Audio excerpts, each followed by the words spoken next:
Earlier this year, I had my annual labs done, and at that time, I found out that I was considered pre-diabetic. I'd had my daughter Zoe 3 years earlier, and I hadn't lost most of the baby weight.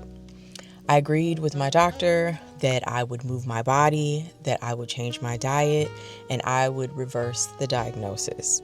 In this last 6 months, I have moved my body at least 4 times a week. I have changed my diet. I cut out refined sugar. I cut carbs. I have focused on anti-inflammatory foods. I've done all I can to lose the weight. And in the first month of my weight loss, I lost 16 pounds. And now I'm officially down 20 pounds. But the pounds after the first 16 pounds have been extremely hard to lose. And initially I said, maybe it's stress and anxiety because I know that your cortisol levels can affect weight loss.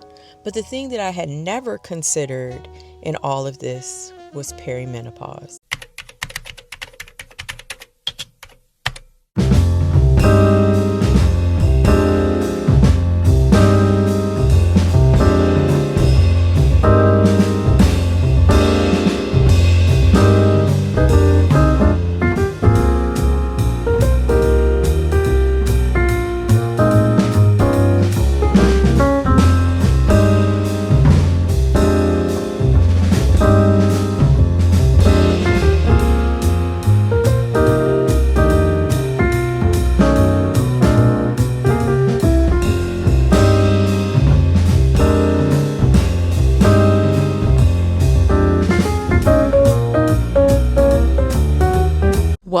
Welcome back to another vlog. If you're new here, my name is Tatiana and I focus on wellness and just life in my 40s. And I just left an incredible yoga session at Black Being Yoga in Inglewood. So when I went into the studio, first of all, the studio is just stunning. It's gorgeous. The energy is stunning and gorgeous. The instructor, it was just her and I, and she kind of checked in with me in the beginning of the session, and she's like, how are you feeling? And I told her, I was like, my cycle was this week, and I'm also dealing with some perimenopause symptoms, particularly frozen shoulder, which I just learned about, and I will loop back around to in a minute. But I told her about that, and she's like, you know what? We're going to scrap what I had planned, and we're going to do something different, something that's going to be more helpful for what you're dealing with right now. So she pulled a card to set the intention for the session, and the card said something, I wish I had the card so that I could read it verbatim, but it said something like, you've been in survival mode because you had to be in survival mode, but your nervous system deserves rest. You deserve softness. You deserve a soft place to land. And I was in child pose when she read that. Girl to tears. It made me so emotional, and I needed to release that. I let that go. This week was kind of tough, and I needed that. I absolutely needed that. The session was one of the best yoga sessions I've ever experienced in my life, and usually Saturdays I hit the gym. So I knew this week, my body was kind of low energy. I wasn't really feeling it. And I was like, I'm not going to go to the gym and push myself. So I'm so happy that I went to that yoga session because it's exactly what I needed today. I needed to stretch my body. I needed to move my body because that's important right now while I'm in the process of getting healthy and losing weight. But I also have to check in with myself and know when it's going to be, a workout, weightlifting day, and when it's going to be a yoga day. And today was a yoga day, and I was so happy that I found Black Being Yoga. So they have yoga classes, they have Pilates classes, they have a bunch of different classes. They have a community yoga class that looks really cool as well. So I really enjoyed my yoga session today. Now, after that, I went to a wellness club called Love Life. I don't know how long it's been there because I've passed that place so many times and I'm just now noticing it, but they have a cafe at the front of the gym and the wellness club. And I went there.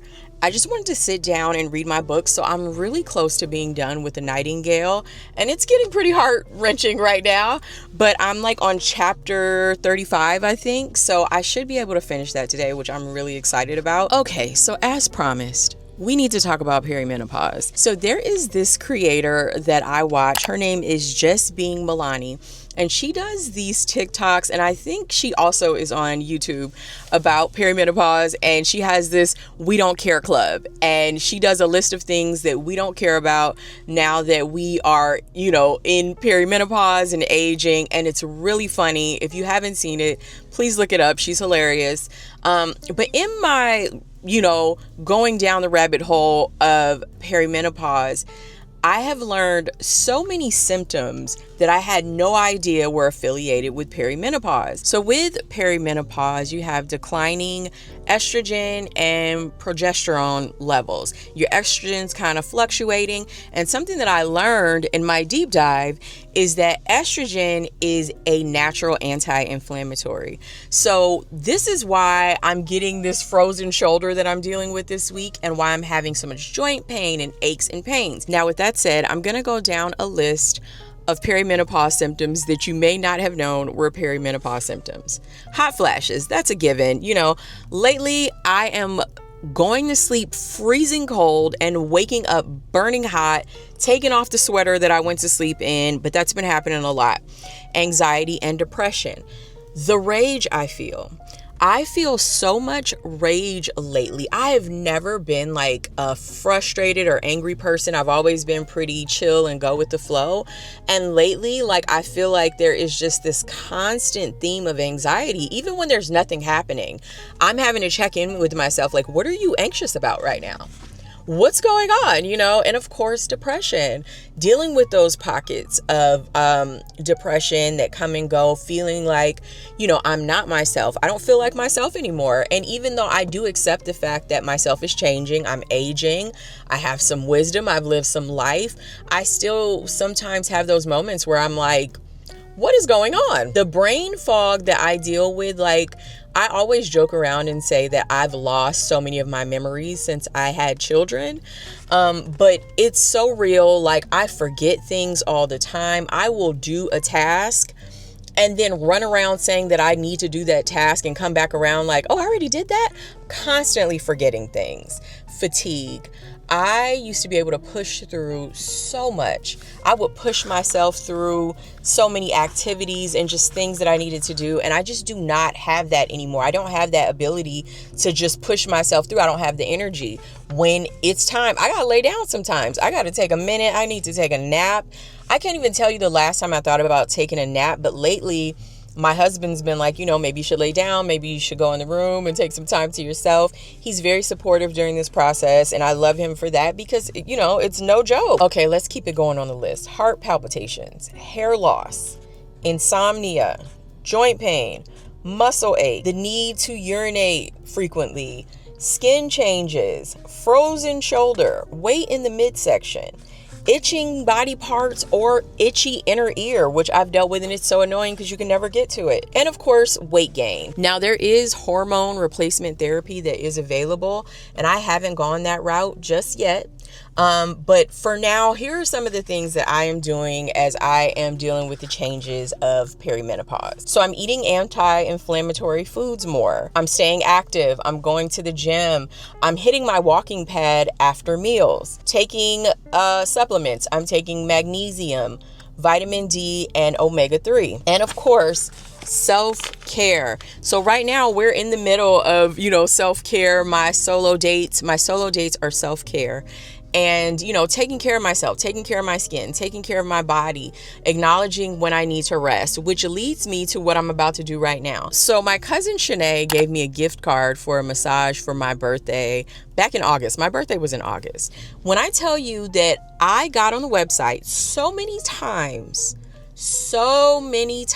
to book this massage, didn't do it. And I finally got around to it now in November, and I realized that this is the time where I needed it the most. So I'm very grateful for that. And y'all know, I believe that when you get rerouted, it has a meaning. So all those times over the past couple of months that I've been trying to get a massage, it's like, nah, you're gonna need it in November, sis. So I am here outside of the Now, about to pop in here and get my massage. And when I tell y'all, I haven't had a massage. Let's see. Ezra is 7. I haven't had a massage in about 8 years. So this should be good. So I'm going to go in here, get my massage, and I'm going to call y'all back.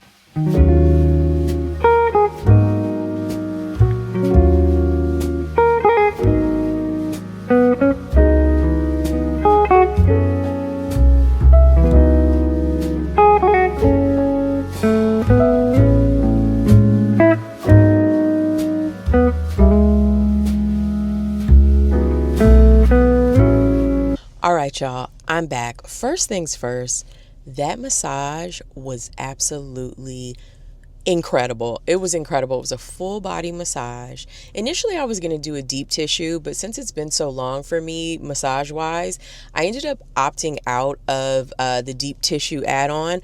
But I did add on a head massage, which was fantastic. And then like some under eye patches. And I just feel rejuvenated. I feel relaxed. And that was exactly what I wanted today.